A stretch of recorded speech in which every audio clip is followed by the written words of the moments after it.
নাহমাদুহু ওয়া নুসাল্লি আলা রাসূলিহিল কারীম আম্মা বা'দ ফাকাদ ক্বালা আল্লাহু তাআলা ফি কালামিহিল মাজিদ ওয়া ফিল ফুরকানিহিল হামিদ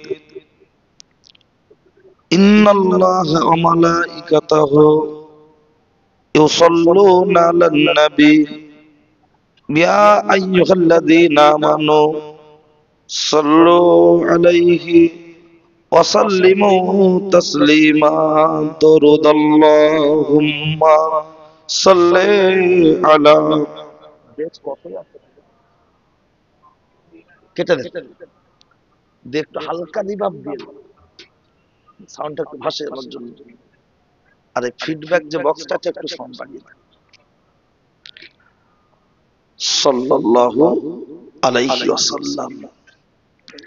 আলহামদুলিল্লাহ আল্লাযী আনামা আলাইনা ওয়া হাদানা ইলা দীনিল ইসলাম। খুব সুন্দর হয়েছে। আল্লাহ পাক রব্বুল আলামিনের দরবারে লাখো শুকরিয়া। আমি যে সময় মাইকে মুখ দিয়েছি এই সময় একদল মানুষ আছে রাস্তায়, আরেক দল মানুষ আছে শয়তানি ধান্দায়। কেউ আছে গাড়িতে, আবার কেউ আছে বাড়িতে, কেউ আছে বাড়ির খাটে, কেউ আছে কালীতলার হাটে। আমরা কিছু মানুষ বসেছি আজকে জলসার মাঠে। আমার আল্লাহ আমাদেরকে ওই সমস্ত মানুষদের মধ্যে হতে বাছাই করে ছাঁটাই করে সুস্থ শরীরে জীবিত অবস্থায় এই জান্নাতের বাগানে বসা তৌফিক দান করেছেন। এর জন্য শুকরিয়া স্বরূপ বলি আলহামদুলিল্লাহ। খুব জোরে বলার দরকার নেই, সবাই মিলে বলবেন। জোরেও দরকার নেই, দিল থেকে মহব্বতে বলবেন।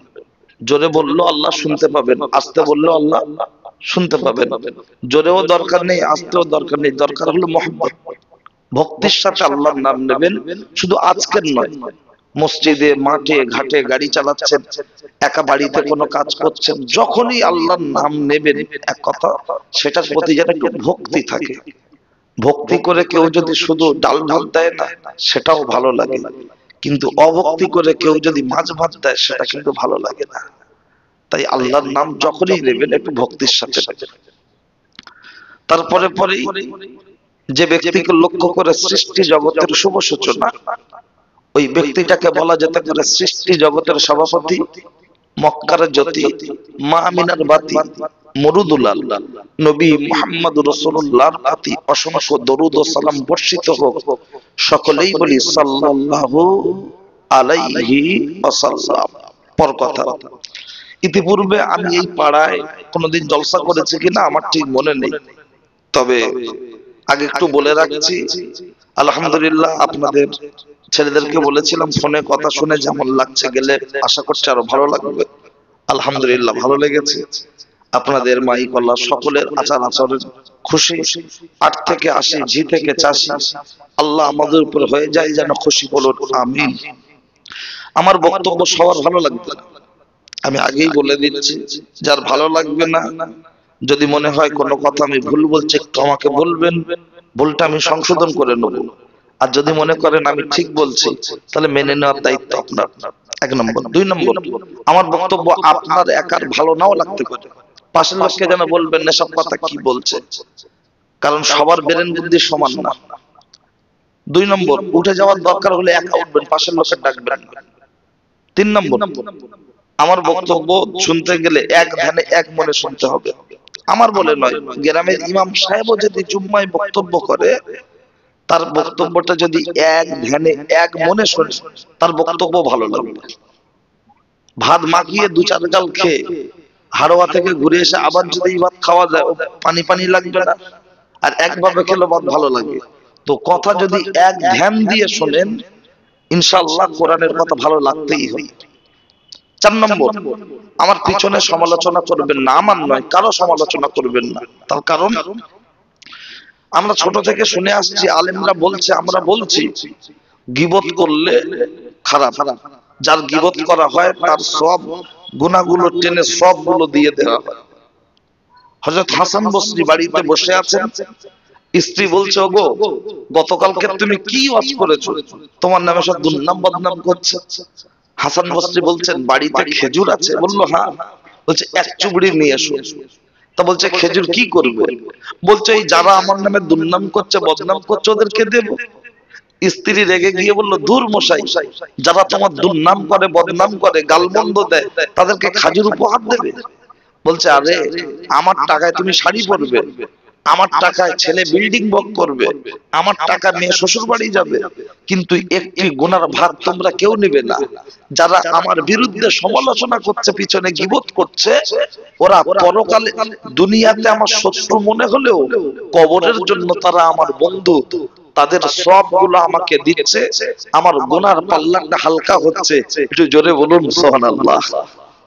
সুতরাং আমার বিরুদ্ধে সমালোচনা করে কি করবেন? অন্যায় দাওয়াত করবেন না, কিন্তু কারোর বিরুদ্ধে সমালোচনা কেউ করবেন না। এক কথা, সমালোচনা মানে কি বোঝেন?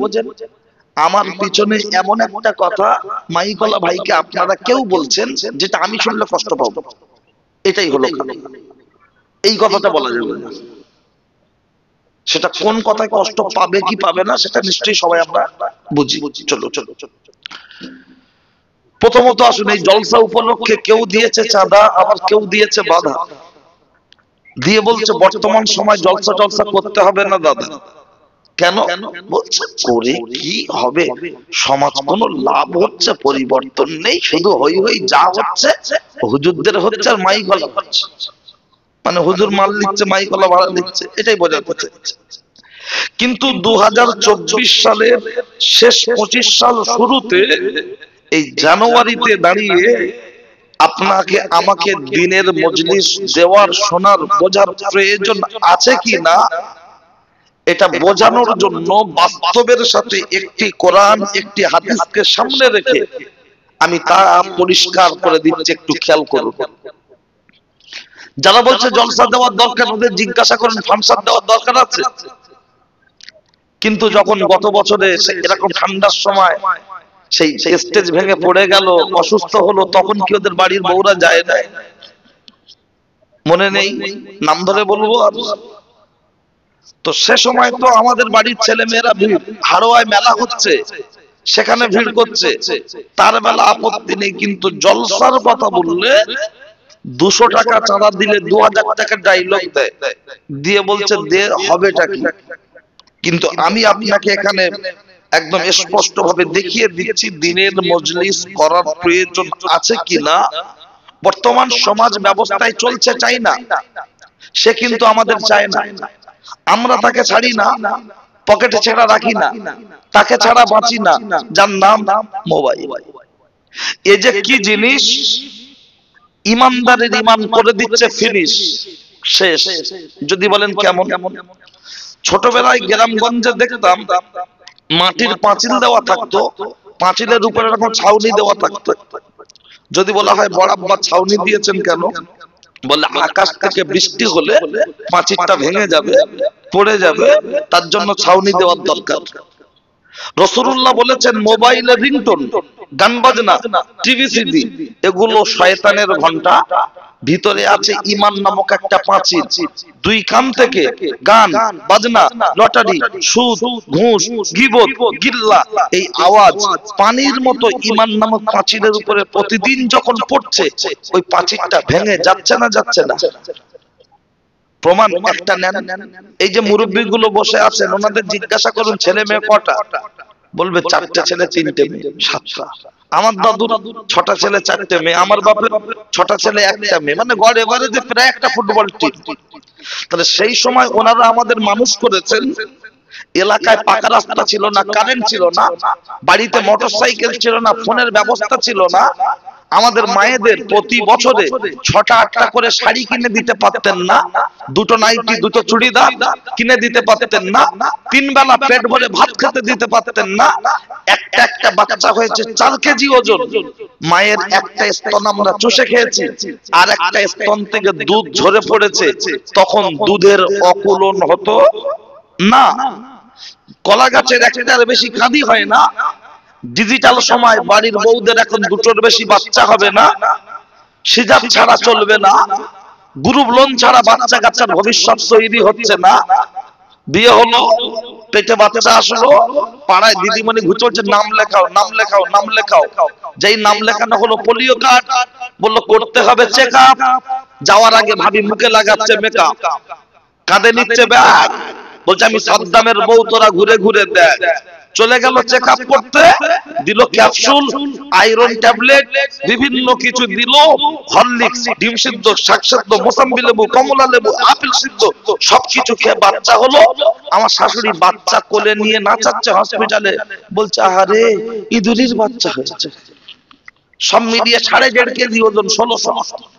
গালে স্তন দিচ্ছে, কাঁদছে, ট্যাক, বিড়ি খাবে না, কাঁদছে, ট্যাক, বিমল খাবে না। বলছে ও ডাক্তার দুধ হয় না, লিখে দাও। ওষুধ লিখে দিচ্ছে, তাও হয় না। বলছে মলি সাহেবের কাছে ঝেড়ে গেলে, তাও দুধ হয় না। খুব কষ্ট করে বাচ্চাটা একটু বড় হলো। বলছে বর্তমান যা দুর্মূল্যের বাজার, একটা লোন টোন না নিয়ে তুমি কিছু করতে পারবে না, একটা লোন নাও। বলুন, তখন 7টা বাচ্চা মানুষ করলো, লোন নেওয়ার দরকার হলো না। আর এখন 1টা থেকে 2টো বাচ্চা নিয়ে লোন ছাড়া বাচ্চার ভবিষ্যৎ তৈরি হচ্ছে না। ঈমান নামক পাঁচিল আছে না গেছে, কি মনে হয়? ক্লিয়ার? ওই মোবাইলে রাখছে ছবি মমতা, ভাই ভাই দেখাচ্ছে ক্ষমতা, রাখছে ছবি বুদ্ধ, ভাই ভাই লেগে যাচ্ছে যুদ্ধ। প্রমাণ, মুসলমান পাড়ায় 3-4টে গ্রুপ ভাগ আছে না নাই?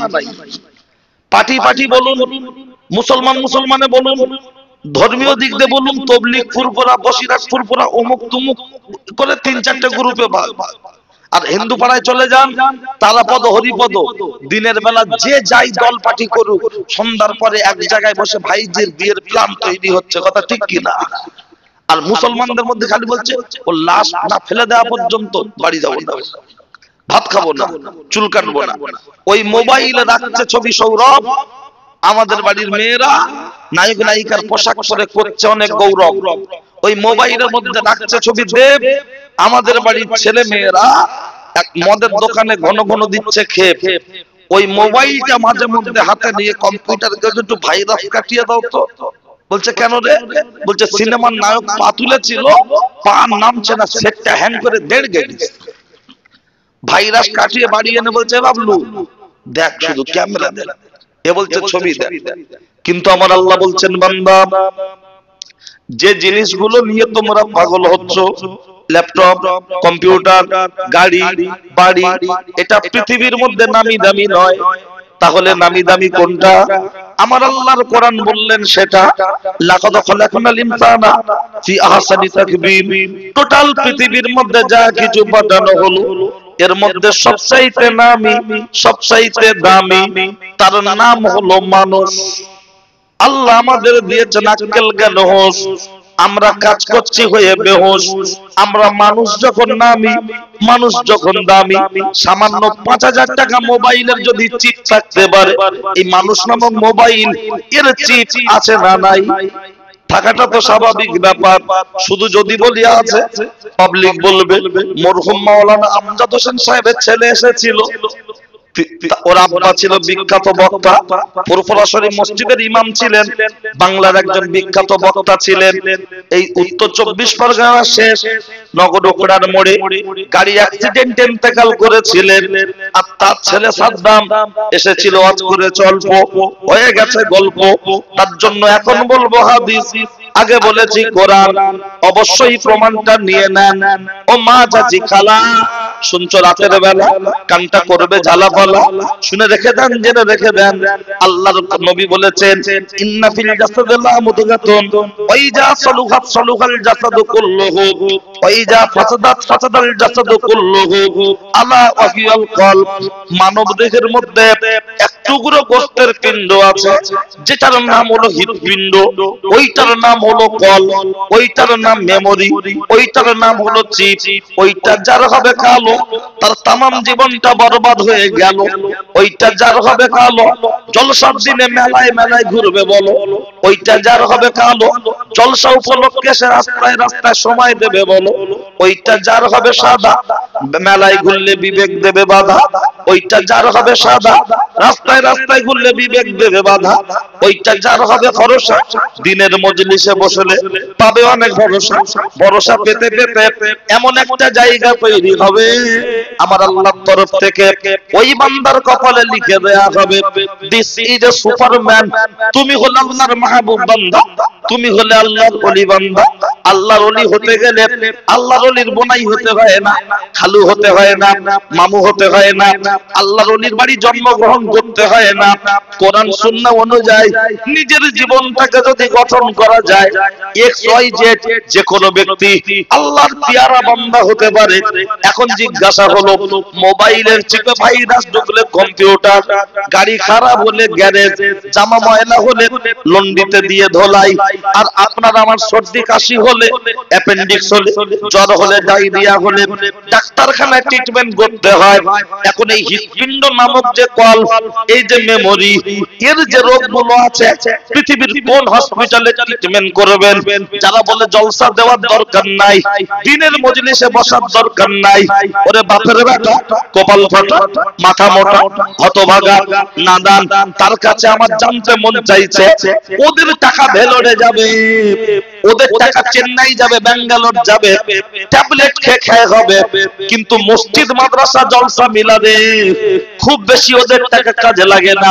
লক্ষ্য করলে দেখতে পাওয়া যায় ও ছেলেরা এর যে রোগগুলো আছে এর ট্রিটমেন্ট করার জন্য উল্লেখযোগ্য কয়েকটি জায়গা আছে। তার মধ্যে একটি হলো মসজিদ, আর একটা হলো মজলিস। মসজিদ বাইতুল্লাহ, আল্লাহর ঘর, সেখানে ট্রিটমেন্ট করা হয়। কিন্তু দুঃখের সাথে বলতে হয়, ইমাম সাহেব যদি মেম্বারে দাঁড়িয়ে জুমায় বক্তব্য যদি চাঙ্গা করে দেয়, সুদখোরের বিরুদ্ধে যদি বলতে যায়, ইমাম সাহেবের চাকরি সত্য বটতলায় যাবে না যাবে না? তাহলে ইমাম সাহেব মেম্বারে দাঁড়িয়ে তেমন বলতে পারেন না। তবে সব জায়গায় নয়, কিছু জায়গায় ভালো জায়গা আছে যেখানে অন্যায়কে অন্যায়, ন্যায়কে ন্যায় বললে মানুষ সেটা অ্যান্টিবায়োটিক ঔষধ মনে করে গিলে নেয়, তার বিরুদ্ধে আপনার প্রতিক্রিয়া দেওয়ার চেষ্টা করে না। আর একটা হলো মজলিস, যেখানে দিনের কথাবার্তা হয়, সেই জায়গা। এই জায়গা ছাড়া পৃথিবীর কোন হসপিটাল থেকে রোগের ট্রিটমেন্ট করবেন? বলবেন সাদ্দাম হোসেন, এর আবার কি রোগ থাকতে পারে? অবশ্যই কি রোগ আছে, অনেকগুলো রোগের মধ্যে আমি আপনাকে রোগ বলে দেব, ঔষধ লিখে দেবো, দিয়ে দেবো, টাইম মেনটেন করে খাওয়ার দায়িত্ব হলো আপনার। হসপিটালে গেলে রোগ সারে না, ডাক্তার দেখালে রোগ সারে না, টাইম মেনটেন করে ঔষধ খেতে হয়। আর শেফা দেওয়ার মালিক আল্লাহ, ওষুধের বাবার কাছে আল্লাহ সুস্থ করে। মসজিদের মেম্বারে দাঁড়িয়ে ইমাম সাহেব যে বক্তব্যগুলো দিচ্ছেন, ওটা হলো আপনার আমার জন্য ট্যাবলেট। জলসার স্টেজে দাঁড়িয়ে আলেমরা যে বক্তব্যটা দিচ্ছে, এটা হলো আপনার আমার জন্য ট্যাবলেট। এগুলো যদি টাইম মেনটেন করে অ্যাপ্লাই করা যায়, আপনার আমার জীবনে রোগ সারতে বাধ্য। বলবেন কি রোগ আছে? চলেন কয়েকটা রোগের কথা এবার বলি। অনেকগুলো রোগের মধ্যে একটি রোগ হলো যেটা আমার আল্লাহর কোরআন বললেন, সেটা আমার আল্লাহর কোরআন বলেছেন, লা তুশরিকু বিহি শাইয়্যা ওয়া বিল ওয়ালিদাইনি ইহসানা। তোমরা আল্লাহর সাথে অংশীদার করো না, আল্লাহর সাথে শিরক করো না, বাপ মার সাথে অসদাচরণ করো না। কিন্তু দুঃখের সাথে বলতে হয়, আজকের মুসলমান এলাকা বিভিন্ন জায়গায় মাজার, এই মাজার গুলোতে দেখবেন আমাদের বাড়ির মেয়েরা, বউরা, আমাদের বাড়ির ছেলেরা সেখানে গিয়ে মান্নত করছে, হাজত করছে। এমনও মাজার আছে বৃহস্পতিবার রাতে গেলে গাঁজার গন্ধ অন্ধকার হয়ে যাচ্ছে, রাস্তা দিয়ে গেলে গাঁজার গন্ধ পাওয়া যায়। অথচ লক্ষ্য করলে দেখতে পাওয়া যায় মুসলমানদের বাড়ির ছেলেরা, মেয়েরা সেখানে গিয়ে মান্নত করছে, হাজত করছে। ওটাই তো আমার আল্লাহর কোরআন বলেছে, তোমরা আমার আল্লাহর সাথে কাউকে অংশীদার করো না, আর বাপ মার সাথে অসদাচরণ করো না। আমরা দুটো জায়গায় ব্যক্ত হয়ে দাঁড়িয়েছি। একটু লক্ষ্য করলে দেখতে পাওয়া যায় এমন অনেক বাড়ি আছে, আজকে জলসার দিনে আমাদেরকে দাওয়াত করলে আমরা আসতে বলে, হুজুর খাও খাও খাও। যদি বলি খাবো না, কেন? বলছি হুজুরের পেট হয়ে গেছে খাজা বাবার ডেট, হুজুরের পেট হয়ে গেছে ইন্ডিয়ার গেট, খাবো না খাবো না খাবো না। তখন বলছে হুজুর চর্বি বাদে তো বললেন লেন, যদি বলি খাবো না, বলছে হুজুর কেন? আঙ্গুর আপেল বেদানা। ও হুজুর তুমি কি কিছুই খাবা না? না খাবো না। কমিটির ছেলেরা বলবে হুজুর বিশাল আয়োজন, না খেলে হতে পারে মরণ, একটু খাও একটু খাও একটু খাও। বলে না না না, সাদ্দামকে খাইয়ে তুমি খোদার জান্নাত পাবে না। জান্নাত যদি পেতে হয় তোমার বুড়ো বাপটাকে খেতে দাও, জান্নাত যদি পেতে হয় তোমার বুড়ি মাটাকে খেতে দাও। তেলওয়ালা মাথায় তেল দেয়, শুকনো মাথায় পানি দেয়, তেলওয়ালা মাথায় তেল দেয়, শুকনো মাথায় পানি দেয়। আজকের এই গ্রামে জলসা হচ্ছে, এমন অনেক বাড়ি আছে, শ্বশুর এসেছে, শাশুড়ি এসেছে, শালা এসেছে, সমুন্দি এসেছে, জম্মের খাওয়া খাবে, হলার ভর্তি করে নেবে, আবার বাড়ি যাওয়ার সময় দুটো নিয়ে যাবে। আব্বা শ্বশুর এসেছে বলছে আব্বা লাও আব্বা লাও, শাশুড়ি আম্মা লাও আম্মা লাও, অথচ নিজের বাপ আর মায়ের সাথে আলাপ করে না। এরকম বাড়ি আছে না নাই? নিজের বাপকে বাপ বলে পরিচয় করে না, মাকে মা বলে পরিচয় করে না, অথচ শ্বশুরকে বলছে আব্বাজি কি খাবে? গরম গরম পেঁয়াজি লাও আব্বাজি। শাশুড়ি এসেছে আম্মাজি আম্মাজি কি খাবে? গরম গরম পেঁয়াজি লাও লাও। শুধু তাই নয়, শালি এসেছে তার প্লেটে দিচ্ছে, শালির হাত খরচা দিচ্ছে ফুচকা খাওয়ার জন্য, শালার বউ এসেছে তার হাত খরচা দিচ্ছে ফুচকা খাওয়ার জন্য। হাতে নয় হাতে নয়, গালে দিলে ভালো হয়। অথচ নিজের ছোট ছেলের বারান্দায় বসে ঠক ঠক ঠক ঠক ঠক ঠক করে কাঁপছে, একটা শীতের পোশাক ভালো নাই। নিজের বাপ হাঁটুর ব্যথা ঘাটের ব্যথা প্রেসারের জন্য কষ্ট ভোগ করছে, তার 200 টাকা দিলেও সব কিনে খেতে পারে, সেদিকে দেওয়ার যোগ্যতা নয়। অথচ মনে মনে করছে আমরা বছরে একটা জলসা দেবো, আর সাদ্দাম হুজুর আসবে, তার কাছ থেকে দোয়া করে নেব। ওরে সাদ্দামকে খাইয়ে জান্নাত হবে না, বরং তোর মাথায় বাজ পড়বে, ওর মাথায় বাজ পড়বে। পৃথিবীর কোন হুজুরের দোয়া কবুল হবে না, হবে না, হবে না। বলবেন আপনি প্রমাণ দিতে পারবেন? প্রমাণ যদি না দিতে পারি, আছে একটা ছোট মতো 4 চাকা গাড়ি, ওটাকে গায়েন পাড়ায় দিয়ে চলে যাব বাড়ি, কখনো করব না দেরি। বক্তারা উচিত কথা বলতে পারে না, বললে দ্বিতীয়বার দাওয়াত করে না। এবছর নজরানা কম দেয়, আপনাদের আশেপাশে একাধিক জায়গায় নজরানার টাকা বাকি আছে, শুধুমাত্র তাদের বিরুদ্ধে বক্তব্য চলে যাওয়ার কারণে জলসায় টাকা দিতে তস্ত বোধ করেছে। অসুবিধা নাই, অসুবিধা নাই। এখন তো অনলাইন পেমেন্ট, কবরে অনলাইন পেমেন্ট চলবে। যদি ন্যায় সত্য খাতিরে বলার জন্য আমার সাথে তারা অসৎ আচরণ করে থাকে, নিশ্চিত হাসরের ময়দানে হালখাতায় পেমেন্ট হবে। আর যদি ব্যক্তিগতভাবে তারা ন্যায় সত্য কথা বলার জন্য নয়, তাদের আর্থিক সমস্যা ছিল, তাই 1 টাকাও দিতে পারেনি হুগলিয়া থেকে ডেকে, তার বিচারও আল্লাহ করবেন। কিন্তু হে উপস্থিত জনমণ্ডলী, আমাকে যখন হাজাম হিসাবে ডাকা হয়েছে, ও মাওলানার ছেলে হোক আর মেম্বারের ছেলে হোক, এমপির হোক আর প্রধানের ছেলে হোক, যতটা প্রয়োজন ততটা কাটার দরকার আছে না নাই? আমি তো হাজাম, বাচ্চা যতই কাঁদুক মাপ অনুযায়ী আমার ততটাই কাটতে হবে। ও হুজুরের ছেলে কি মেম্বারের ছেলে তা আমার দেখার দরকার লাগবে না, আমার খাতনার যেটুকু প্রয়োজন সেটুকুই চলবে। মায়েরা তো আস্তে, মা একদম তোমাদের প্যান্ডেলটা কাছাকাছি তো, কথা বলো, প্রয়োজন মতো বলো, তো আস্তে বলো, বাচ্চা কাচ্চা থাকে তোদের কাছে। ও ভাই রাগ করে চলে যাচ্ছেন নাকি? ঠিক আছে, আমার লোক বেশি দরকার হবে না। এই যে কটা মানুষ বসে শুনছেন, আলহামদুলিল্লাহ, এই কটা মানুষ হলেই যদি সলিড ভাবে শোনেন, ইনশাআল্লাহ এর মধ্যে থেকে কেউ না কেউ কারোর মনে ধাক্কা লাগবে, সে পরিবর্তনের মুখ দেখবে। এটা আমি আশাবাদী। প্রতিদিন বাড়ি থেকে যখন বেরোই, মনে নিয়ে তাদেরকে ট্রাই থাকে আপনাদের দোয়ায়, তা 10টা জলসায় গেলে 8টা জলসায়, তারপরে ফোনে ফিডব্যাক যায়, ভাই যাই এই ব্যাপার।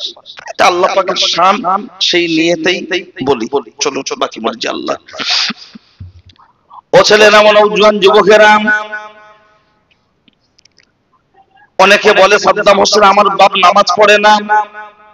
তোমার আব্বা নামাজ পড়ুক আর না পড়ুক, আমার মা যদি বেশ্যাবৃত্তি করে পাড়ার লোক বলবে পতিতা, পাড়ার লোক বলবে গাঁজাখোর, কিন্তু আমি বলবো আমার আব্বাজি আমার আম্মাজি যদি বুকে জড়িয়ে ধরতে পারি তাহলে আমার তকদির খুলে গেল, তা না হলে আমার কপালে বাজ পড়বে। পৃথিবীর কোন মলি সাহেবের দোয়া, পীর সাহেবের দোয়া, মুফতি সাহেবের দোয়া, কারি সাহেবের দোয়া কারার দোয়ার জন্য সাপোর্ট করবে না। বলবেন প্রমাণ দিতে পারবেন? প্রমাণ দেওয়ার জন্য বুখারী শরীফের রিওয়ায়াত থেকে কথা তুলবো। তার আগে ছোট্ট একটা হাদিস একটু বলে রাখি, এখন ব্যাখ্যা দেব না, শুধু হাদিসটা সাপোর্ট দিচ্ছি। তার কারণ যাদের গা চটচট চটচট করে জ্বলছে কথাগুলো শুনে আর মনে মনে ভাবছে এসব কথা বলার কি দরকার, কি সুন্দর কানে হাত দিয়ে দাদা হুজুরের জীবনী বলবে, বসিরহাট হুজুরের জীবনী বলবে, দরগাপুরে হুজুরের জীবনী বলবে, সেসব না বলে কোথা থেকে ভূত ধরে এনেছে শুধু গল্প করছে।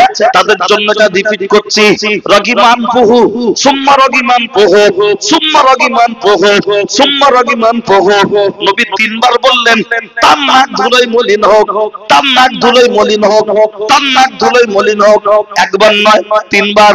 এ কোনো পীর সাহেব বলেনি, মুফতি সাহেব বলেনি, বলেছেন স্বয়ং আল্লাহর নবী। কিন্তু সেই ব্যক্তিকে এটা ভাবতে থাকুন। আর আমি আরেকটু ঘুরিয়ে দিই, লক্ষ্য করলে দেখতে পাওয়া যায় ও ছেলেরা, ও নওজোয়ান যুবকেরা, এই আব্বার মাকে হাত তুলে দোয়া করতে হয় না, হাত তুলে বদদোয়া করতে হয় না। আব্বা মা শুধু বলবে উফ আহ, এটা হবে আপনার আমার জন্য বদদোয়া। আর বাবার মা দিলে দিলে দিলে দিলে খুশি থাকবে, এটা হবে আপনার আমার জন্য দোয়া। দোয়া। রাসূলুল্লাহ দাঁড়িয়ে রয়েছেন, একজন মহিলা এসে বলছেন ইয়া রাসূলুল্লাহ আমার স্বামী মউত, আমার স্বামী মনে হয় বাঁচবে না, জবান বন্ধ হয়ে গেছে, জবান বন্ধ হয়ে গেছে, মনে হয় বাঁচবে না, তার খুব জাখানদানি হচ্ছে। আল্লাহর নবী বললেন মহিলা তোমার শ্বশুর শাশুড়ি কেউ কি জীবিত আছে? বললেন ইয়া রাসূলুল্লাহ আমার শ্বশুর জীবিত নাই, তবে শাশুড়ি জীবিত আছে। আল্লাহর নবী বললেন তোমার শাশুড়ি মাকে আমার কাছে ডেকে আনো। যখন ডেকে আনা হলো, জিজ্ঞাসা করা হচ্ছে ও বৃদ্ধা জননী তোমার বাচ্চার আচরণ ব্যবহার ছিল কেমন? বললেন ইয়া রাসূলুল্লাহ গ্রামে 10 জন দানশীল ব্যক্তির মধ্যে আমার ছেলে হলো একজন। আল্লাহর নবী বললেন ও কথা বলি নাই, তোমার বাচ্চা তোমার সাথে কেমন আচরণ করতো গো? তখন মা ঢুকে কেঁদে উঠে বলছেন ইয়া রাসূলুল্লাহ ইয়া হাবিবাল্লাহ আমার সাথে খুব জঘন্য ব্যবহার করতো, খুব খারাপ ব্যবহার করতো। আল্লাহর নবী বললেন ও বাবা আলী জলদি করে যাও না চলি, ওই যে গাছ আছে ওখান থেকে কিছু শুষ্ক কাঠ নিয়ে এসো। আল্লাহর নবীকে লক্ষ্য করে বৃদ্ধা জননী জিজ্ঞাসা করছেন ইয়া রাসূলুল্লাহ শুষ্ক কাঠ নিয়ে কি করবেন? বলছে কাঠকে সাজিয়ে আগুন ধরিয়ে দেব, আগুন দাউ দাউ করে জ্বলবে, তোমার বাচ্চাকে আগুনে নিক্ষেপ করব। মা জননী ডুকরে কেঁদে উঠে বলছেন ইয়া রাসূলুল্লাহ আমি মা বাচ্চার জন্য জীবন দিতে রাজি আছি, কিন্তু আমার বাচ্চাকে আমি আগুনে ফেলতে দেব না। একবার জোরে বলুন সুবহানাল্লাহ। এই তো মা, মা রাসূলুল্লাহ মায়ের এই কথার দিকে খেয়াল করে আমার নবী কেঁদে ফেলেছেন। কেন? আমার নবী মায়ের গর্ভে থাকা অবস্থায় কাকে হারিয়েছেন? আব্বাকে। দুনিয়ার বুকে এসে আব্বাজানের সমাধি স্থান দেখতে গিয়ে ফেরার পথে আম্মাকে হারিয়েছেন। মা যখন বলেছেন বাচ্চার জন্য আমি জীবন দেব, কিন্তু বাচ্চাকে আগুনে ফেলতে দেব না, এই কথাটাকে খেয়াল করে আমার নবী কেঁদে ফেলেছেন। আহা আমি এতিম মুহাম্মদ, বাফারা মুহাম্মদ, মাহারা মুহাম্মদ, আর এরা বাপ মাকে হায়াতে পেয়ে এত জঘন্য আচরণ করছে, খারাপ ব্যবহার করছে। নবী আবার বললেন মা তোমার বাচ্চার ক্ষমা হতে পারে, একটি কঠিন কাজ আছে, তুমি কি পারবে?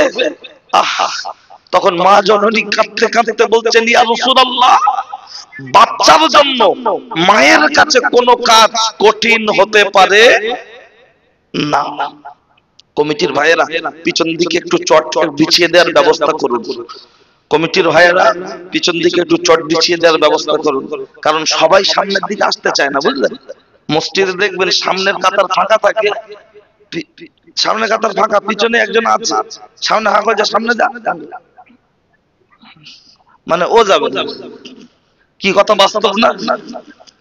তো মসজিদের নামাজের ক্ষেত্রে যদি এই হয়, জলসার ক্ষেত্রে দেখবেন কিছু লোক দাঁড়িয়ে শুনে যেই বলে ভাই বসো, দেখবেন চলে যায়। একদম মিলিয়ে নেবেন। ওই জন্য আমি খুব একটা বসতে টসতে বলি না যারা দাঁড়িয়ে থাকে। এবার কাছাকাছি না বসে চটটা বিছানো থাকলে তত দুজন চারজন এসে পিছন দিকে বসলো, কারণ সবার তো শরীর পাক থাকে না। কারণ আগে দেখতাম মায়েদের মাসে মাসে নাপাকি হতো, এখন ছেলেদেরও নাপাক হয়, বুঝলেন? ওই রকম না, ওদের একটু অন্যরকম নাপাক।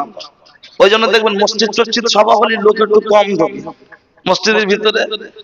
তাওয়ার নেওয়ার সময় বাইরে এসে আমাদের ভিতরে অসুবিধা অসুবিধা। ও মুসলমানের ছেলে ওর নাকি অসুবিধা, আল্লাহর ঘরে ঢুকছে, বুঝলেন? আর ক্লাবে বলো পুরো ফাটিয়ে দেবে, কোনো ব্যাপার না। ওই জন্য আমি যুবক, আমিও তো যুবক, ওই জন্য যুবকদের জন্য লাইন ক্লিয়ার করে রাখি। কি আপনাদের রাগ হচ্ছে না? আমি একটু এরকম টাইপের ছেলে, বুঝলেন? ঠিক আছে, চলে চলে। আল্লাহ এই জুতোগুলো যেন ঢাকা দিয়ে দেন না, যাদের জুতো তারা আবার খুঁজবে। জুতোগুলো একটু বার করে সাইডে দিয়ে দেন ভাই। হ্যাঁ, মুসলমান লোক না, একটা জায়গা, আমি আর জায়গার নাম বলবো না, একটা ডিম কেন্দ্র করে 7টা মার্ডার। হ্যাঁ, মানুষ মেরে গোশ যেমন ঝোলানো থাকে এরকম শিখে ঝুলিয়ে রেখেছে।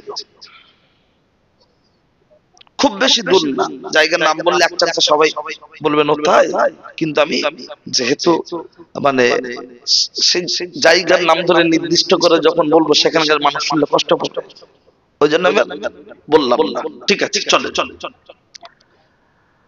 আল্লাহ, মুসলমানদের একটু মাথা গরম বেশি। আদা রসুন তো 400 টাকা কেজি রসুন, তা বলে কি খাওয়া কমেছে? আর তারা পাতা হরিবাদে 5 টাকা, 100 টাকা।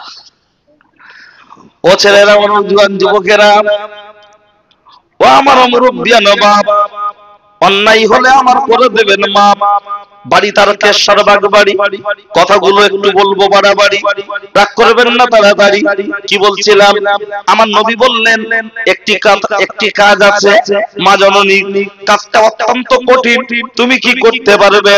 তখন মা জননী বললেন, ইয়া রাসূলুল্লাহ, বাচ্চার জন্য মায়ের কাছে পৃথিবীর কোনো কাজ কঠিন হতে পারে না।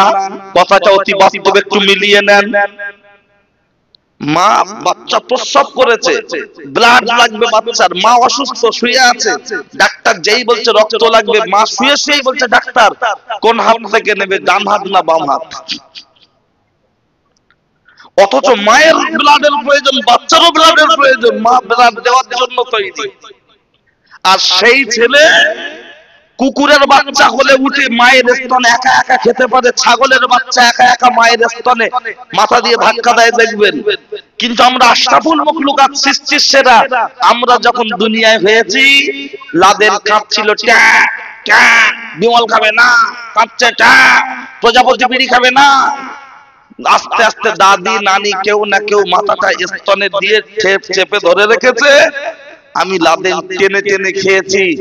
তারপরে আজ বড় বক্তা, মাস্টার, ডাক্তার, ইঞ্জিনিয়ার, বড় ব্যবসায়ী হয়ে বলছে বুড়ির মুখ দেখবো না, তাই দেখবেন বারান্দায় ঘিরে নিচ্ছে, বুড়ির মুখ দেখবেন, আর বউকে পুজো কর। ভালো করে ধূপ ধুলো কিনে মাথা থেকে ঢেলে দে পানি, যাবে গড়িয়ে ধুয়ে খা। আর ওর বাড়িটা হসপিটাল করে রেখেছে, শ্বশুর এসে 15 দিন থেকে, শাশুড়ি এসে 20 দিন। তোর শ্বশুর কি ব্যাপার? বলছে শরীরটা ভালো না, মনে হয় যেন জামাই বাড়ি না টাটা হসপিটাল।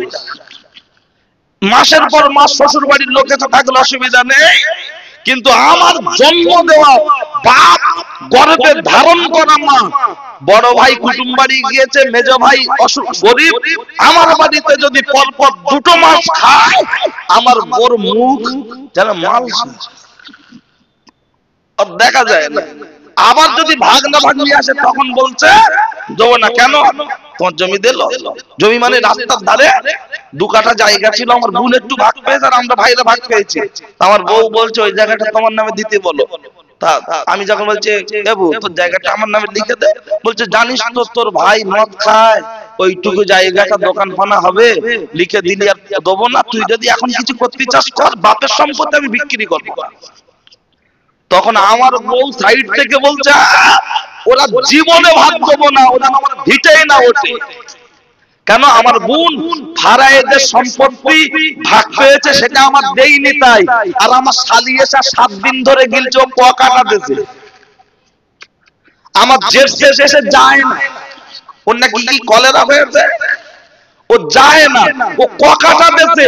তাহলে আমার স্ত্রীর বোন এসে গিলতে পারবে, আমার স্ত্রীর বোন এসে গিলতে পারবে, বড় মেজো সেজো শালার বউ এসে গিলতে পারবে, কিন্তু আমার বোন আর বোনাই যখন আসে, আমার বউ তখন রান্নাঘরে গিয়ে বলে পঙ্গপালে পঙ্গপালে। ওরা খেলে নাকি সব খাবে, কিন্তু আমার শালি এসে খাচ্ছে, আবার দুটো কুড়োলে বাড়িয়ে যাচ্ছে।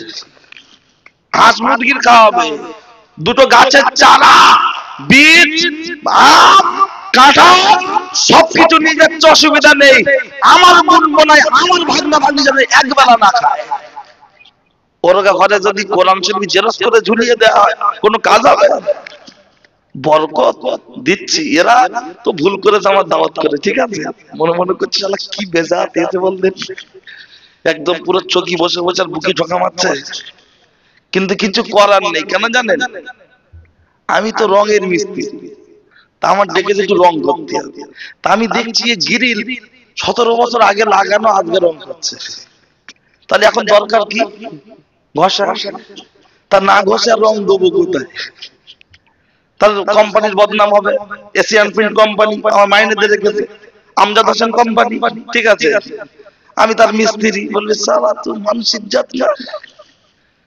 দুনিয়ায় এরা যা বললে, কিন্তু কবরে আমার মতো মলি সাহেবদের জন্য না, জাহান্নাম পুরো রেডি, খালি বলবে চলে।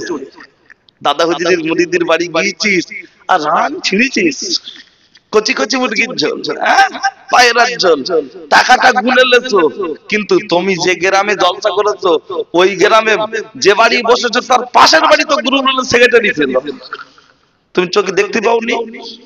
তারা বাপ্পার ভাত দিত না, তারা হাড়োয়ায় যেত, আজমিরি যেত, মাজারে বাক্স টাকা দিত, সেসব তুমি চোখে দেখতে পাওনি? বুনির ভাত দেয় না, শালি এসে খায়, দেখতে পাওনি?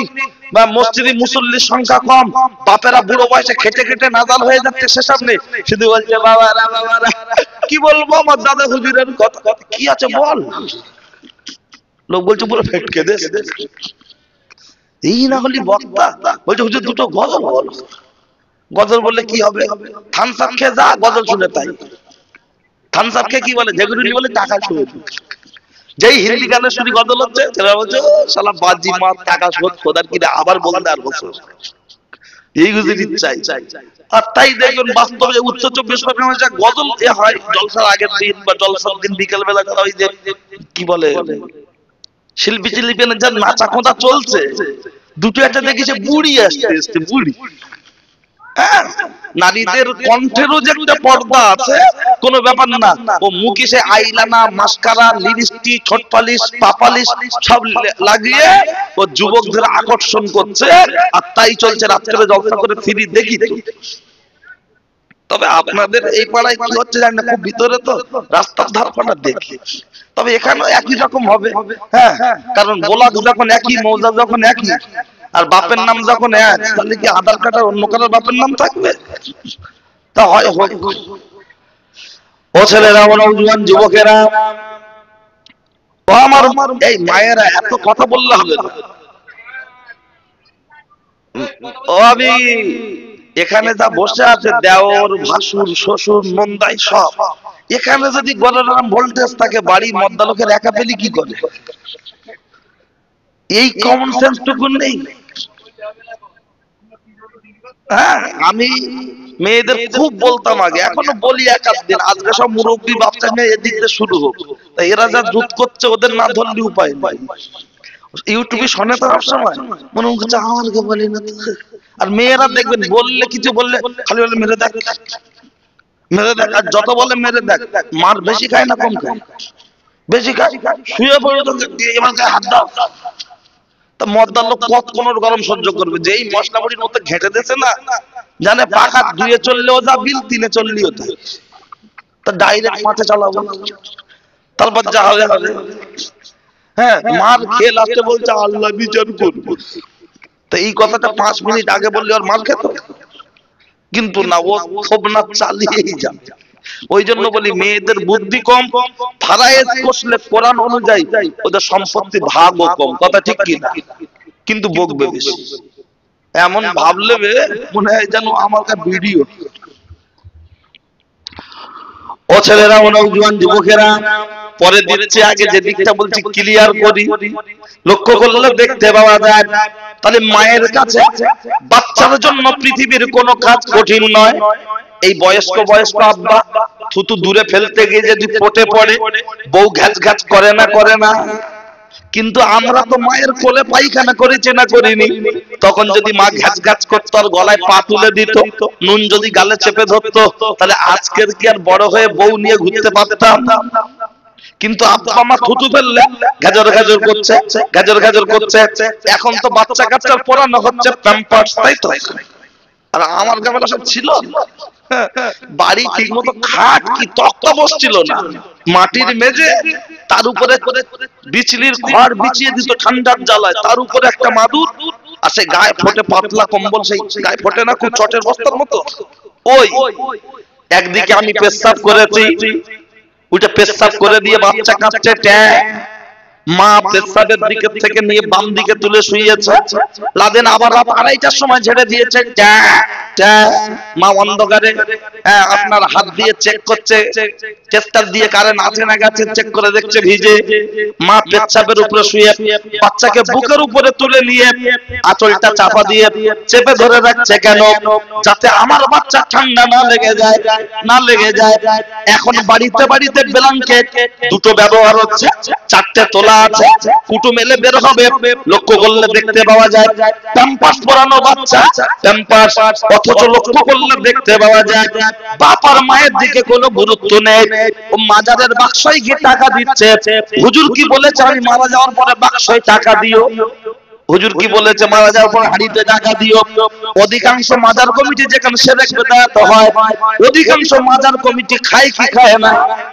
সব জিনিস মুখে বলা যায় না, ইশারায় বুঝে নিতে হয়। Officer choice, super dealer, Bangla. ও লক্ষ্য করলে দেখতে পাওয়া যায় ও ছেলেরা, ও নওজোয়ান যুবকেরা, তাহলে মাজারে কেন টাকা দেবেন? হাড়িতে কেন টাকা দেবেন? টাকা যদি দিতে হয়, টাকা যদি দিতে হয়, মাজারের বাইরে যারা খোঁড়া আছে, খোঁড়া, তাদেরকে টাকা দেন। ল্যাংড়া, খোঁড়া, অসহায়, অঙ্গহীন, আপনার গ্রামের ভিতরে যারা অসুস্থ, তাদেরকে দেন। সবটাই টাকা দিতে হবে বাবার মাকে। হাত খরচা, আপনার ব্যবসায় উন্নতি চাইছেন, মনে শান্তি চাইছেন, টাকা কাউকে দিতে হবে না। তোমার আব্বার হাত খরচা দাও, মাকে হাত খরচা দাও। আল্লাহর কসম, হাদিস শরীফের মধ্যে এসেছে, কেউ যদি ব্যবসায় উন্নতি চায়, কারবারের উন্নতি চায়, সম্মান বৃদ্ধি চায়, হায়াত বেশি চায়, সে যেন বাপ মাকে হাত খরচা দেয়, বাপ মার সাথে ভালো ব্যবহার করে, আত্মীয় স্বজনদের সাথে ভালো ব্যবহার করে। কিন্তু আজকে লক্ষ্য করলে দেখতে পাওয়া যায় আত্মীয় স্বজনদের সাথে, খালাদের সাথে ভালো সম্পর্ক নেই, ফুফুদের সাথে ভালো সম্পর্ক নেই, শ্বশুর বাড়ির গোষ্ঠী শুদ্ধ সবার সাথে সম্পর্ক। বার্থডে, গিফটের, জন্মদিন, বিভিন্ন দিনে সেখানে চলে যাচ্ছে বিভিন্ন গিফট নিয়ে। রমজান মাসে দেখবেন বাজার করছে পুরো 4 ব্যাগ 5 ব্যাগ, অথচ নিজের বাপের বেলা 300 টাকার একটা লুঙ্গি জোটে না, মায়ের বেলা 400 টাকার একটা শাড়ি জোটে না। অথচ আমাদের হাতে হাত দিয়ে বলছে হুজুর দোয়া করবেন, দোয়া করবেন। ওরে সাদ্দাম হোসেনের দোয়া তোর জন্য খোদা দরবারে পৌঁছাবে না। বলবেন সাদ্দাম হোসেন তুমি ছোট হুজুর, তোমার দোয়া কবুল না হতে পারে, বড় হুজুরের দোয়া কবুল হবে। ওরে কোথাকার কে, দুটো আমরা হতে দে, একখান শেষ হয়ে গেছে আরো দুখান দে। কোন বড় হুজুরের দোয়া কবুল হবে না। আমার বাবা আমজাদ হোসেনকে কবর থেকে যদি তুলে এনে দোয়া করানো হয়, আপনার কাবা শরীফের ইমাম সাহেবকে নিয়ে এই আপনার যাদবপুরে গায়েন পাড়ায় একদিন নয়, দুদিন নয়, 365 দিন যদি বসিয়ে কাঁদানো হয়, ওর জন্য দোয়া কবুল হবে না, বরং তোর মাথায় বাজ পড়বে। বলবেন প্রমাণ দেন, বুখারী শরীফের রিওয়ায়াত থেকে প্রমাণ দেব, কোনো অসুবিধা নাই, কোনো অসুবিধা নাই। বলবেন অবশ্যই প্রমাণ দেন। মনে রাখুন ও ছেলেরা, ও নওজোয়ান যুবকেরা, এই প্রমাণ দেওয়ার জন্য আমি আপনার মাঝে কথা রাখবো। এখন জ্বালা করুক, শেষ ফিনিশিং এ প্রমাণটা দিয়ে দেব। এখন এই হৃৎপিণ্ডের যে রোগের কথা বলেছিলাম, অনেকগুলো রোগের মধ্যে আরেকটা রোগ কোনটা? আরেকটি রোগ হলো যেটা আমার আল্লাহর কোরআন বললেন সেটা। আমার আল্লাহর কোরআন জানিয়ে দিয়েছেন, আমার আল্লাহর কোরআন জানিয়ে দিয়েছেন আহাল্লাহুল বাইয়া ওয়া হারামার রিবা, তোমাদের জন্য ব্যবসা হলো হালাল, সুদ হলো হারাম। সুদ খেলে যত রকমের গুনাহ হয়, তার মধ্যে এক প্রকার গুনাহ হলো ছেলে যদি আপন মায়ের সাথে জেনা করে, ব্যভিচার করে, যতটা গুনাহ হবে ও কলজাকে তো বন্ধন করে মায়েরা, ও পর্দার আড়ালে মার বোন ভিতরে ভিতরে নিয়েছে অনেক গ্রুপ লোন, ও পর্দার আড়ালে মার বোন ভিতরে ভিতরে নিয়েছে অনেক বন্ধন লোন। একটু কানটা খাড়া করে শুনে রেখে দাও। আর রিবা সাবুনা হুবান আইসারুহা আন ইয়ানকি রাজুলু উম্মাহু, সুদ খেলে 70 ধরনের গুনাহ হয়, তার মধ্যে সবচেয়ে ছোট গুনাহ হলো যেটা নিজের ছেলের সাথে মা বিয়ে করলে যতটা গুনাহ হবে, একটা পরপুরুষের সাথে 36 বার জেনা করলে যতটা গুনাহ হবে, যারা সুদ দিচ্ছে সুদ নিচ্ছে কতটা পরিমাণ গুনাহ হবে। আলেমরা যদি সুদের বিরুদ্ধে বক্তব্য করে, তখন একদল মানুষ বলতে থাকে বর্তমান যা দুর্মূল্যের বাজার, আলেমরা মাইকে মুখ দিলে বলতে হয় তাই বলছে, কিন্তু সুদ না নিলে কি চলা যাবে? আমার মেয়ের বিয়ে কেউ টাকা ধার দেয় না, হুজুর কি আমার টাকা ধার দেবে? হুজুরকে জিজ্ঞাসা করো। আরে হুজুর যদি বলে হুজুরকে টাকা ধার দিতে বলছো, যেটা নরেন্দ্র মোদী বলেছে, মমতা ব্যানার্জি বলেছে, তা যদি অপেক্ষা সে যদি সেটাকে তার দাবি পূরণ না করে, তার কাছে কি তোমরা কৈফিয়ত চাইবে? বলবেন যুক্তি, কটা যুক্তি নেবেন? চলুন আমি যুক্তি দিয়ে দিচ্ছি, ভালো করে শুনে রেখে দাও। আজকের এই পাড়ার ভিতরে ভিতরে এই যাদবপুর এলাকায়, হামাদামা এলাকায়, বেড়াচাপা এলাকায় যে পরিমাণ সুদের ব্যবসা চলছে, যে পরিমাণ সুদের ব্যবসা চলছে, দুটো জিনিস বিশাল পরিমাণ চলছে।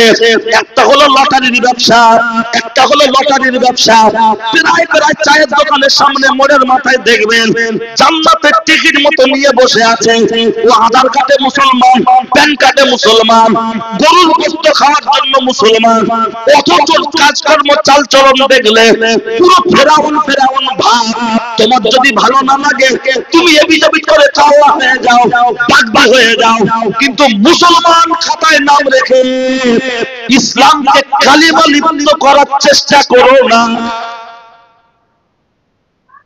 অনেকদিন আগে এলাকায়, আমি জায়গার নাম বলবো না, কোন একটা জায়গায় সারদার দোকান খোলা থাকে, চায়ের দোকান, আর চায়ের দোকানের সামনে ওই মালানটা আছে।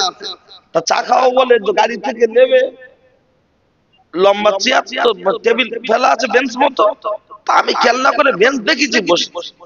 এখন আরেকটা ভদ্রলোক এই পাশে বেঞ্চে, ওই দিকে মুখ আর আমার এই দিকে। বলছে হুজুর বাড়ি কোথায়? তারকেশ্বর বাড়ি। তোমার নাম কি সাদ্দাম? বলছো তুমি আমজাদ হয়ে দিচ্ছ না? বলছো একটা তাবিজ দেবে? জলসা করে এসেছি, দুটো জলসা করেছি, খুব ক্লান্ত, চা খাওয়া বলেই দাঁড়িয়ে। কিসের তাবিজ? বলছে এই। কিসের তাবিজ? বলছে এই। কি তা বলো? বলছে ঘুরে দেখি মাল যন্ত্রলে বসে রয়েছে, টিকিট। তা আমি এরকম ঘুরে দেখে আমি বলছি ভাই পান্তা খাবে আবার ঘি নেবে? ওর কথাটা বিরাট সেন্টিমেন্ট লেগেছে। হ্যাঁ, বলছে কত হুজুর তাবিজ দেখাল, তুমি একটুখানি ফতোয়া দিচ্ছ, উঠে যাও। তার মানে ওই বেঞ্চটা ওর না, এই মানে দোকানদার, যে চার দোকানদার ওর না, ওই বেঞ্চটা ওর। তো দোকানদার বলল হুজুর উঠে আসেন, উঠে আসেন। তা আমিও বুঝতে পারিনি যেটা ওর বেঞ্চ বা কিছু, আমি তো আচমকাই গিয়ে বসেছি। তার মানে আঙুর ফল যখন খেতে পারেনি তখন যেমন টক বলে, আমরা ইসলাম ধর্মটাকে ব্যবহার করছি তেমন, যেটা সুবিধার ভিতরে তাকে মানি, যেটা নিজের সুবিধার বাইরে সেটা মানি না। এই যে বাড়ির বউরা গ্রুপ লোন করছে আর লক্ষ্মী ভান্ডার পাচ্ছে, এতে বাড়ির মহিলাদের পাওয়ার একটু বেড়েছে না কমেছে? লকডাউনের সময় বা সংসারে খুব শুধু একবার বলো না ভাই কত আছে এখন চেক করো, ওর বাড়ি কিস্তি দেবে।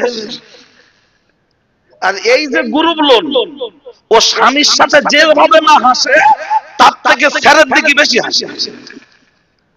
আগে আইবুড়ো মেয়েরা লোকের হাত ধরে পালাতো, এখন দেখবেন বাড়ির বউরা পালাচ্ছে।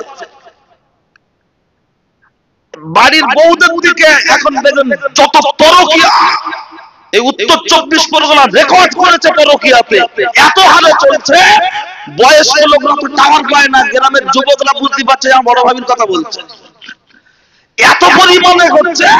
স্বামীরা খেতে খেতে খেতে খেতে থবলা বেরকে যাচ্ছে, স্বামীর আর ভালো লাগে না, সেই রাস্তায় দোকানদারে গিয়ে দেবের দিকে চেয়ে ও আমার টাকায় লিপস্টিক লাগাচ্ছে, আমার টাকায় পোশাক কিনে দোকানদারের মনোরঞ্জন করছে। বাড়ি যতক্ষণ আছে দেখলে মনে হবে ওল্ড মডেলের গাড়ি পরে আছে, সেনা বেলাউজ আছে। আর যখন মনের মাঝে যাচ্ছে সেটা বুঝে মাথা খারাপ। আগে মাসে একদিন ডাক্তারের কাছে যেত, দরকারের জন্য বাজারে যেত, অনুযায়ী যেত। এখন 15 দিন ছাড়া যাচ্ছে। স্বামী সরল সাদা লোক, কিছু বোঝে না, মনে করছে আমার বউ তো রাবে অবশ্যই যাচ্ছে। স্বামীর কাছে শুয়ে যাও না, ও মেয়ে লোকের নাম বড় বুঝি না। সূরা ইউসুফের সেই যে আয়াতটা, যেটা জুলাইখাকে লক্ষ্য করে বলা হয়েছিল যে নারীরা হলো আপনার, শব্দটা ঠিক আমার মনে পড়ছে না, যে নারীরা অতি ছলনাময়ী। কোরআন শরীফের সূরা ইউসুফ, এটা গল্প নয়, নারীরা অতি ছলনাময়ী। এই কথাটা যদি একটু ভালো করে দেখা যায়, জুলাইখা ডেকেছিল ইউসুফকে, ইউসুফ আসেনি। ধরা পড়ার পরে বলছে ও আমার ঘরে ঢুকেছে, আমার ইজ্জত সম্মান নষ্ট করবে বলে বিচার তোমাকে করতেই হবে, করতেই হবে। যখন ধরা পড়ছে তখন কে ফোন করতে দিলেন বুঝতে পারি, চলো না বলছে কে মেসেজ করছে, বলছে বুঝি না। ও বাংলা ভালো করে পড়তে পারে না, অথচ হোয়াটসঅ্যাপ ফেসবুকে চ্যাটিং রাখবো। কি আগুন লেগেছে! এটা গ্রামের যুবক যারা, তারা একটু আড্ডা বলে এদিক ওদিক ঘুরে ওরা, হ্যাঁ, কারণ সব যুবক না, চোর ধরতে গেলে চোর সাপতে হয় না। এখন সব আলাদা আলাদা নামে ফেসবুক আইডি খোলা, ভাবিরও নতুন নাম, দেওয়ারের নতুন নামে। পরে দেখা গেল ভিডিও কলে ঝুমার, তখন বলছে কারোর সাথে বলিস নি, জানি চলছে তাই। এই যে পাড়ার ভিতরে গুরুগুলো, এটা হলো ইহুদিদের এজেন্ডা। বলবেন কেমন? এমনি আলুর খোলা কেউ খায় না, কিন্তু চপের ভিতরে দিলে আর কেউ বাদ দেয় না। মৃত্যু বাড়িতে দেখবেন আলু খোলা যদি ছিলতে দেরি হয়, সব শুদ্ধ দিলে খায় আর বলে এর এত বড় লোক, এরা ছোট লোক, আলু ছিল। চন্দ্রমুখী আলু, যদি আলু ছিলিনি খাওয়া যাচ্ছে না। আর চপ তৈরি হচ্ছে 4 নম্বর আলু দিয়ে, খালি বলছে গরম আছে, বলছে বিরাট, বলছে দুটো দে, ঠেকিয়ে দিল হালারে, চলে গেল চেম্বারে। যে আলু তরকারি রান্না করলে খাওয়া যাবে না, চপে দিচ্ছে, ভালো করে ফেটছে, থেতে থেতে দেখবেন এতটা পচা মাল চলে যাচ্ছে, আর সাইড থেকে খানা খেতে চলে আসছে। গন্ধ লাগে না? লাগে না? তারপরেও খাচ্ছে। তাহলে আলুর খোলা এমনি কেউ খায় না, চপে দিলে বাদ দেয় না। ইহুদি খ্রিস্টানরা দেখেছে লোক 30 বছর আগেও দেয়া হতো ব্যাংক থেকে লোন সবাই নিতে চাইতো না। ওরা দেখলো তো আলুর খোলা কেউ খায় না, তাহলে কি করা যায়? ওরা ভিতরে ভিতরে প্ল্যান করলো, যদি ভাবির আঁচলের তলা থেকে দেওয়া যায়, হাজী সাহেব শ্বশুর খাবে, মসজিদের ইমাম সাহেব 2 মাস 3 মাস পরে একবার পালা ও খাবে, বছরে একবার সভা দেবো, সাদ্দাম হোসেন আসবে ও গিলবে। তার মানে এক প্যাকেজের মধ্যে সব চলে আসলো না? আসলো না? শ্বশুর যদি নামাজ কালাম পড়ে বলে মা তুমি বন্ধন জন্দন করলে আমি খাবো না, ও সামনে বলবে না আব্বা তোমার খেতে হবে, আর পিছনে বলবে ডবল আলহামদুলিল্লাহ, বুড়ো না খেলেই তো ভালো। বাপ যদি খুব জোর করে, ওর ভিতর থেকে ভালো করে দেবে না। কন্ডিশন চাই। কলা গাছে দেখবেন কলা হওয়ার আগে লাল মতো একটা জিনিস হয়, কি বলে? মোচা। চাষিরা দেখবেন মোচাটা আগে কেটে দেয়। কেন? বলে খোকা তুমি বুঝবা না, কলার কাঁদি সাইজ ভালো হবে, কলা পুরুষটা হবে, কলা ভালো দামে বিক্রি হবে।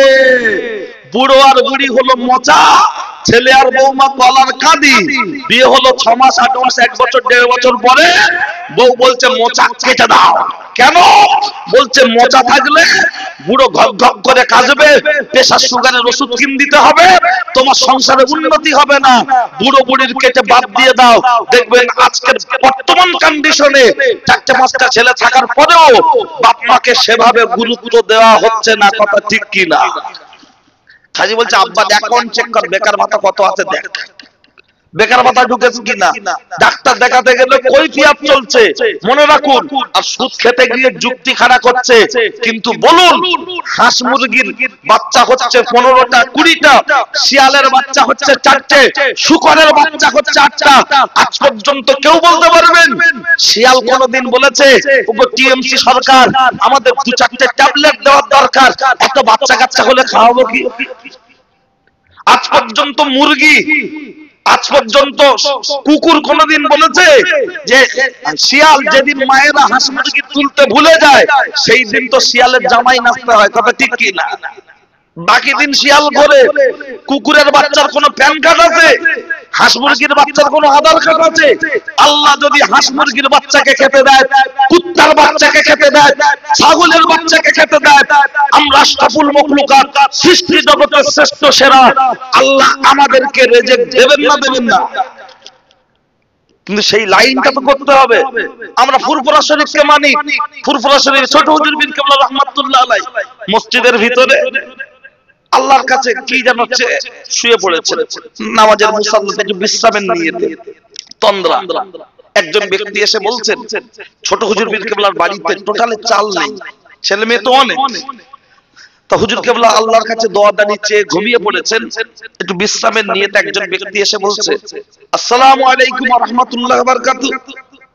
ছোট হুজুর চোখ তাকালেন, ওয়া আলাইকুম আসসালাম ওয়া রাহমাতুল্লাহি ওয়া বারাকাতুহু, হাতে হাতে মুসাফা করলেন, একটি ব্যাগ হাতে দিয়ে বললেন এখন দেখবেন না, আমি চলে যাওয়ার পরে দেখবেন।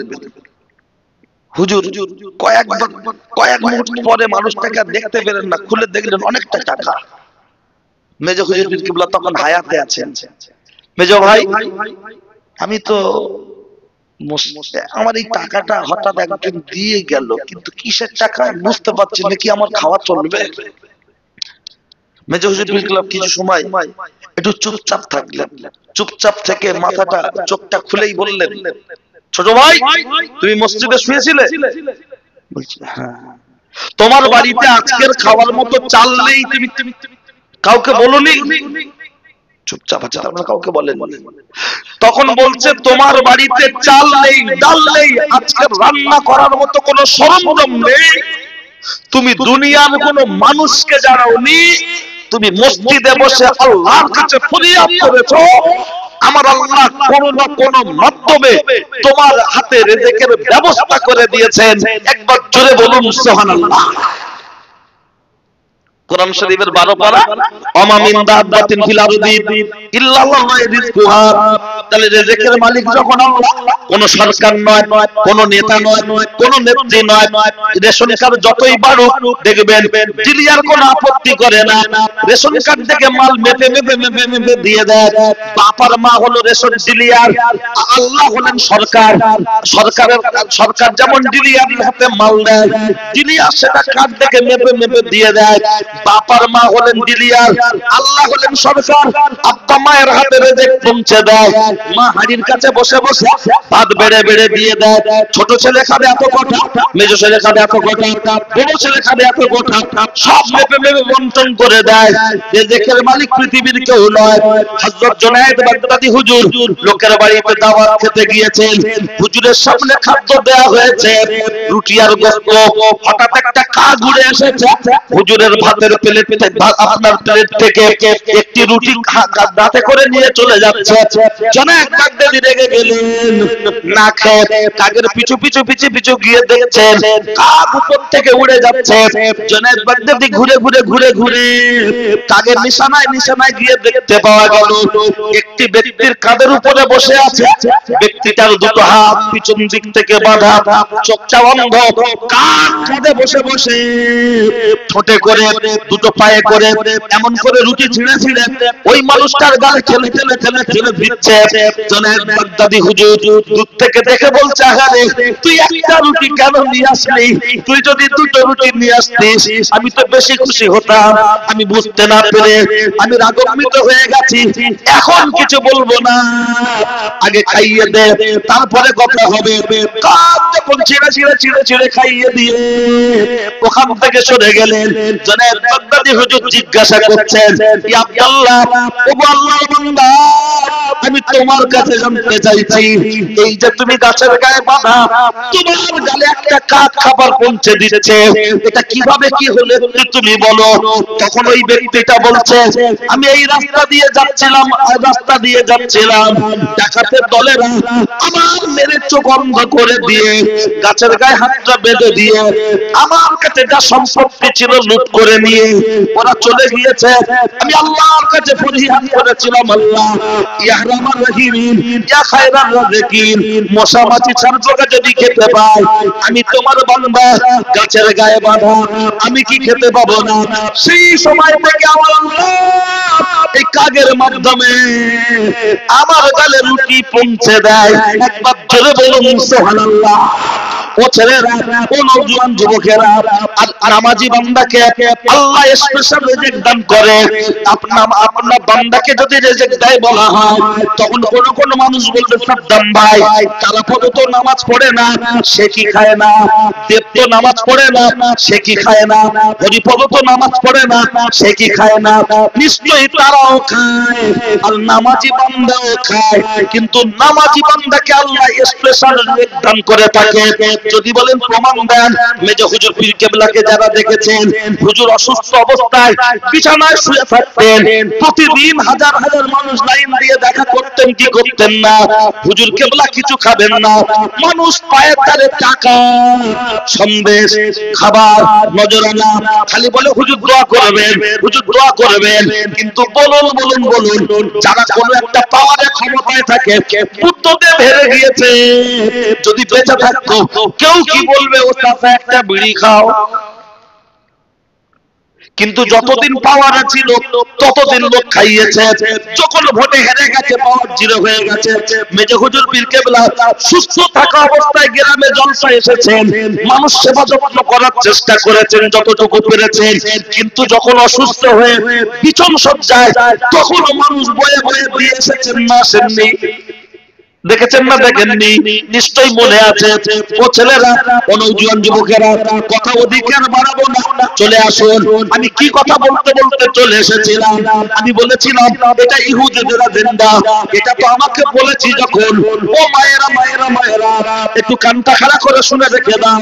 ইহুদিদের গভীর ষড়যন্ত্র চলছে মুসলমানদের অপমান অপদস্থ করার জন্য। ওরা খুব চিন্তা ভাবনা করে দেখলো, মুসলমানকে যদি ধ্বংস করতে হয় তাহলে কি করা যাবে। প্রত্যেকের বাড়িতে বাড়িতে গিয়ে আপনার কারেন্টের যদি ফিউজ কেটে দেওয়া হয়, তো অনেক সময় লাগবে, কিন্তু একবার যদি ট্রান্সমিটারটা ফিউজ কেটে দেওয়া হয়, পুরো গ্রাম অন্ধকার হবে কি হবে না? এটাই হলো তাদের প্ল্যান, পরিকল্পনা। বলবেন তা কি করে? শুনে রেখে দেন, জেনে রেখে দেন। ও ছেলেরা, মোটরসাইকেলের টিউব আগে ছিল, এখন তো সব টিউবলেস।